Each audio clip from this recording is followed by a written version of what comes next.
Shalom. Kembali lagi kita pada sekolah minggu online pada minggu ini. Sebelum kita mulai ibadah kita, mari kita mulai lagu yang berjudul Ku Mau Cinta Yesus.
Kami siap memulai ibadah online kami, memberkati mulai awal pertengahan hingga akhirnya. Terima kasih ya Tuhan, terima kasih. Nah, dalam namamu kami sudah berdoa. Haleluya, amin. Nah adik, mari kita bagi berdiri bersama-sama. Mari kita angkat satu pujian KASIH.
Firman Tuhan, mari kita nyanyikan lagu Firman-Mu Berita Bagi Kakiku.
jalanku.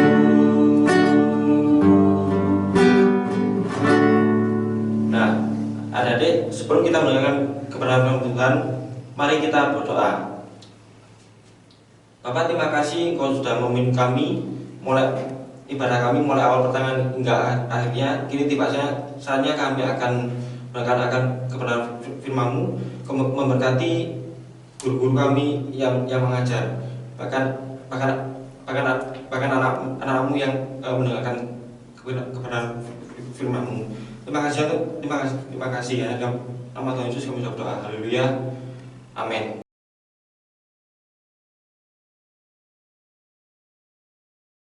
Selamat pagi adik-adik, kita akan belajar bersama-sama.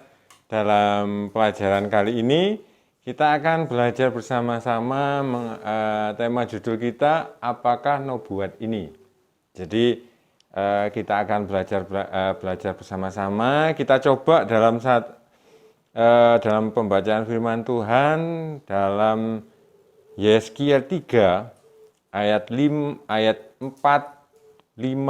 10 dan 11. Itu mengenai manusia, mari pergi temui kaum Israel dan sampaikan perkataan-perkataanku kepada mereka. Kemudian ayat yang kelima, sebab engkau tidak diutus kepada suatu bangsa yang berbahasa asing, yang berat lidah, tetapi kepada kaum Israel. Nah, nanti adik-adik coba baca di rumah yang 10, yang ke-11. Di sini dalam Nabi Yeskiel adalah seorang iman yang hidup selama bangsa Israel dibawa oleh bangsa Babel dalam bahasa pengasingan. Pada waktu itu orang Israel memerlukan firman Tuhan. Jadi bangsa Israel ini sangat memerlukan kebenaran firman Tuhan. Kita coba di dalam Yeskiel 3 ayat 4, manusia mari pergi temui kaum Israel dan sampaikan perkataan-perkataanku kepada mereka.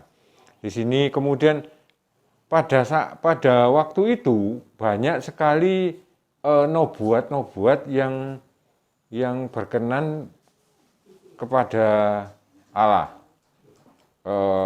Jadi mencatat ada nubuat 300 nubuat yang berkenan dengan kelahirannya atau dengan kelahiran Tuhan Yesus Kristus. Kita coba lihat dalam Ibrani 1 ayat 1. Ibrani 1 ayat 1. Selama pada zaman dahulu Allah berulang kali dan dalam berbagai cara berbicara kepada nenek moyang kita dengan perantaraan nabi-nabi. Jadi dulu memang dengan perantaraan nabi-nabi. Inilah dalam pelajaran yang pertama ini, apakah nubuat itu. Kita akan lanjut dalam pelajaran yang kedua, memahami nubuat. Ya, jadi kita akan lihat dalam 2 Petrus, dalam pembacaan firman Tuhan, 2 Petrus 1, ayat yang ke-19 sampai 21. Ayat 19 sampai 21, misalnya bacakan. Dengan demikian kami diteguhkan oleh firman yang telah disampaikan oleh para nabi. Alangkah baiknya kalau kamu memperhatikan sama seperti memperhatikan pelita yang bercahaya di tempat yang gelap, sampai fajar menyingsing dan bintang timur terbit bersinar di dalam hatimu. Yang terutama haruslah kamu ketahui ialah bahwa nubuat-nubuat dalam kitab suci tidak boleh ditafsirkan menurut kehendak sendiri.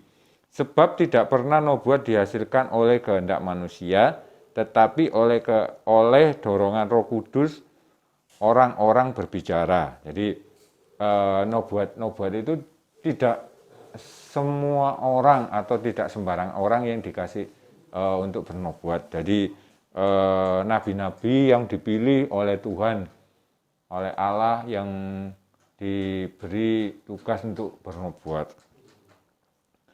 Langkah-langkah pertama nubuat itu benar-benar dari Allah. Yesus berbicara dengan Musa dan Elia di atas gunung pemulihan. Itu dalam 1 Petrus 19 itu tadi. Kemudian yang kedua, untuk memahami nubuat itu, yakin bahwa nubuat itu tidak boleh ditafsirkan menurut kehendak sendiri. Jadi nubuat itu tidak boleh ditafsirkan menurut kehendak orang itu sendiri. Jadi itu dalam 2 Petrus 1 ayat yang ke-20. Yang terutama harus kamu ketahui ialah bahwa nubuat-nubuat dalam kitab suci tidak boleh ditafsirkan menurut kehendaknya sendiri. Jadi nubuat-nubuat itu harus sesuai dengan firman Tuhan yang telah disampaikan kepada para nabi itu. Kemudian yang ketiga, kita coba dalam baca Ibrani 11. Coba kita lihat Ibrani 11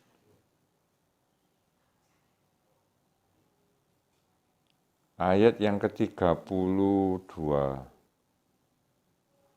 Ini Ibrani 11 yang ke-32. Apakah lagi yang harus aku sebut, sebab aku adalah kekurangan waktu apabila aku hendak menceritakan tentang Gideon, para Simpson dan Samuel dan para nabi. Ini menceritakan sampai ayat yang ke-39. Nanti adik-adik boleh baca di rumah. Kemudian yang keempat, dari Roh Kudus itu. Jadi Roh Kudus itu, para nabi coba kita lihat yang itu tadi, ayat yang ke-21. 2 Petrus 1 ayat ke-21. Sebab itu tidak pernah nubuat dihasilkan oleh kehendak manusia, tetapi oleh dorongan Roh Kudus orang-orang berbicara atas nama Allah. Jadi memang Allah telah memimpin para nabi-nabi untuk bernubuat. Jadi dari kehendak Allah yang disampaikan oleh para nabi itu. Kita lanjut dalam pelajaran yang ketiga, menguji nubuat. Kita coba dilihat dalam Ulangan 13. Ulangan 13 ayat yang ke-1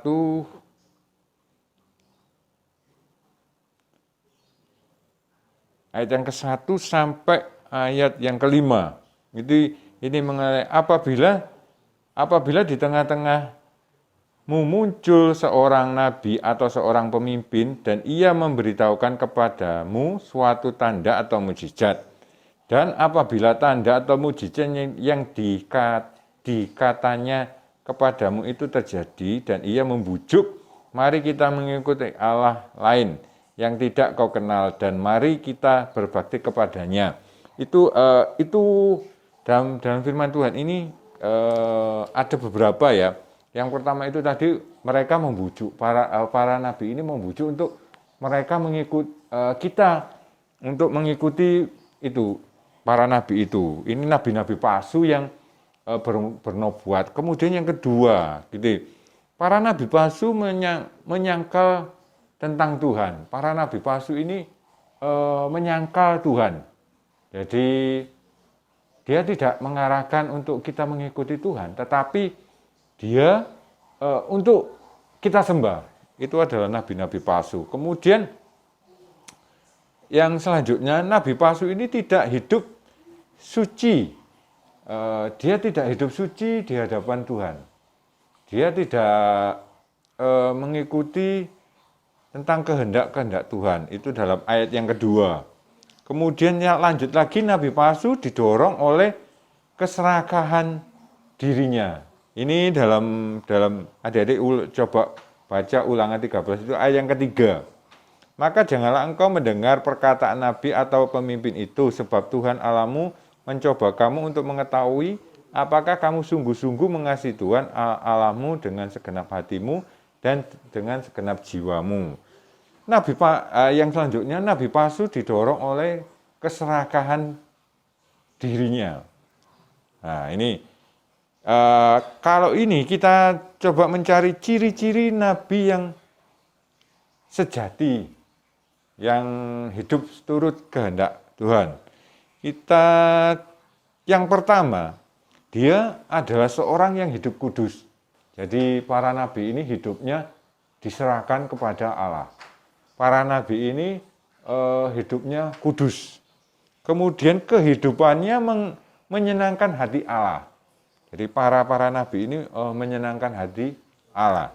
Kemudian meneguhkan firman Allah. Jadi dia seringkali meneguhkan kebenaran firman Tuhan. Kemudian ia tidak mencari kehormatan bagi dirinya sendiri. Dia tidak mencari kehormatan bagi dirinya sendiri dalam kehidupannya. Itulah apakah nubuat ini. Jadi ada 3 hal yang tadi kita sudah pelajari. Yang pertama, apa nubuat itu. Kemudian yang kedua, memahami nubuat. Yang ketiga, menguji nubuat. Jadi tujuan kita belajar firman Tuhan ini agar kita mengerti apa sebenarnya nubuat itu dan memahami Roh Kudus menjadikan nyata dalam kehidupan kita sehari-hari. Jadi tujuan kita belajar tentang nubuat itu mengerti apa sebenarnya nubuat dan memahami Roh Kudus menjadikan nyata dalam kehidupan kita. Ayat hafalannya dalam 2 Petrus 1 ayat yang ke-19. Nanti adik-adik dihafalkan di rumah. Nah, kita akan berdoa bersama-sama dengan mengakhiri pelajaran kali ini. Kita akan berdoa. Pagi hari ini Tuhan, kami sungguh mengucap syukur karena kami boleh bisa belajar mengenai kebenaran firman-Mu. Kami percaya biarlah Kau senantiasa memakai kami terus untuk kami boleh bisa melayani Engkau, mengerti tentang kebenaran firman-Mu dan memahami dan melakukan firman-Mu ini Tuhan. Kami mau serahkan kehidupan kami selanjutnya ke dalam tangan kasih setia-Mu saja Bapa. Terima kasih Tuhan, kami mau serahkan hidup ini hanya dalam nama Tuhan Yesus kami sudah berdoa dan mengucap syukur. Haleluya, amin. Terima kasih, selamat pagi, Tuhan Yesus memberkati.